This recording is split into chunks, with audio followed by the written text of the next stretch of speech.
প্রাচীন যুগের একমাত্র সাহিত্যিক নিদর্শন চর্যাপদ। প্রাচীন যুগের একমাত্র সাহিত্যিক নিদর্শন চর্যাপদ।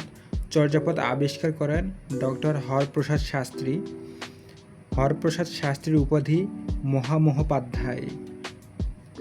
হরপ্রসাদ শাস্ত্রীর উপাধি মহামহোপাধ্যায়। বাংলা ভাষার প্রথম কাব্য সংকলন চর্যাপদ। চর্যাপদ আবিষ্কৃত হয় 1907 সালে পাল আমলে। 1907 সালে পাল আমলে চর্যাপদ আবিষ্কৃত হয়। চর্যাপদ প্রকাশিত হয় 1916 সালে বঙ্গীয় সাহিত্য পরিষদ কলকাতা থেকে।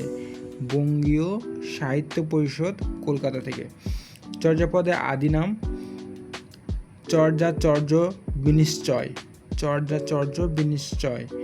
চর্যাপদের আদি নাম চর্যাচর্য বিনিশ্চয়। চর্যাপদ প্রকাশিত হয় হাজার বছরের পুরাণ বাংলা ভাষার বৌদ্ধগান ও দোহা নামে। চর্যাপদ সংরক্ষিত ছিল নেপালের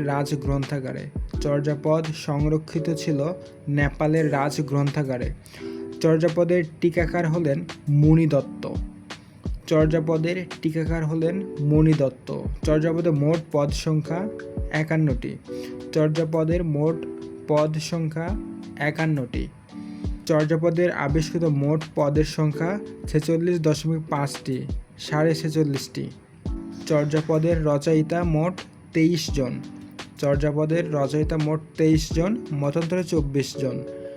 চর্যাপদের আদিকবি লুইপা 2টি পদ রচনা করেছেন।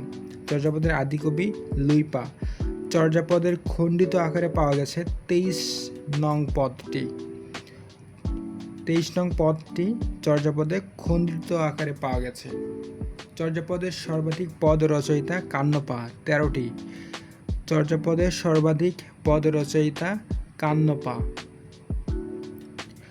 চর্যাপদের দ্বিতীয় সর্বোচ্চ পদ রচয়িতা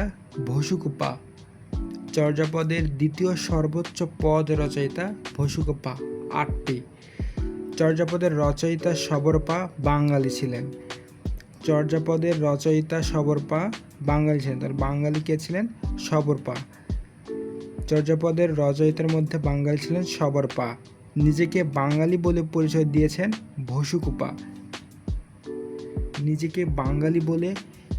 দিয়েছেন ভসুকোপা। চর্যাপদের মহিলা কবি কুক্কুরিপা।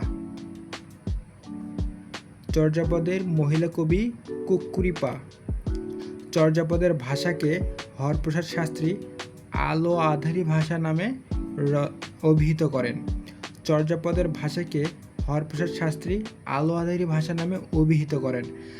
সাধারণ চর্যাপদের ভাষাকে সন্ধ্যা